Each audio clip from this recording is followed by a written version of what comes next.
Peak oil. A couple of years ago, I've been on the YouTube channel and been in the YouTube community. Been on Facebook, Twitter for about 5-6 years. I don't remember exactly. But a few years ago, these peak oilers were all the rage.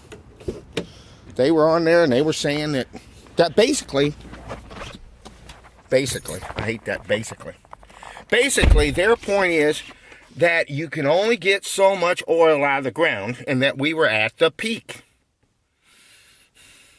One of their minions, a guy named Michael Ruppert, who made a movie called Collapse, would get on there and talk about it and start crying.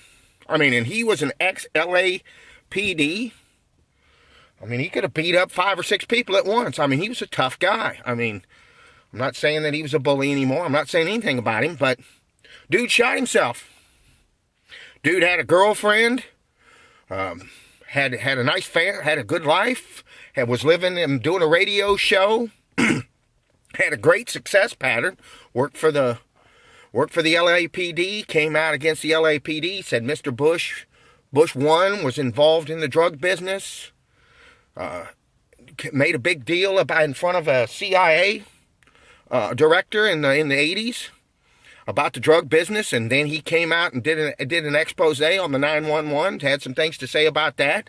Then the next thing you know, he's a peak oiler saying that we only got so much oil, and I just remember his argument. He'd say there was only so much oil coming out of the ground.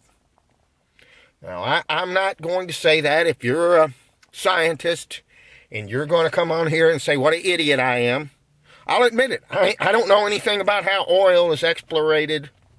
I don't know. I'm just talking logic. All I know is that oil was about $100 a barrel, or 98, or in the high 90s in a barrel 6 months ago. Now it got down to 46. I don't know where it's going. I think, in my opinion, it's going back up. But if that's peak oil and there's no more oil in the ground, I don't know why the price of oil dropped so much. And I know that there's solar going all over the place, and they've got it, and they can grow all kinds of stuff.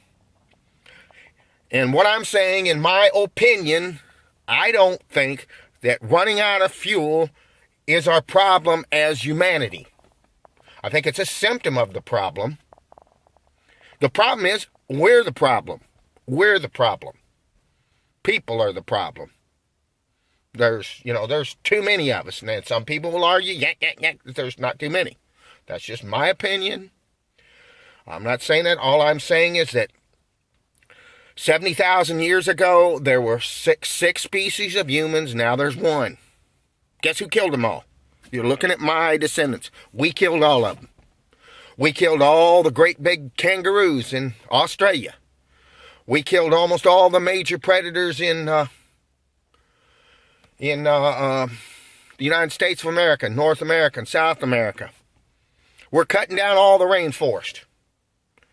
So one day, if we keep it up, we'll all be eating a vegan diet, a diet, we'll be eating shit sandwiches. They're going to take meat and take shit and turn it into meat, and we won't even know it. We'll be eating shit sandwiches. There'll be 50 million of us that are going to cut down all the rainforest and grow soy, wheat, and, what's the other one? Corn. Yeah, it'll all be that GMO food, and they're going to tell you, well, if we don't grow GMO food, all these poor children and women will starve to death. They won't bring up the men because nobody cares if men die. So that's where it's going. So I don't know what's going to happen, but I don't think peak oil is the problem. Now, I could be completely wrong in my little exposition there.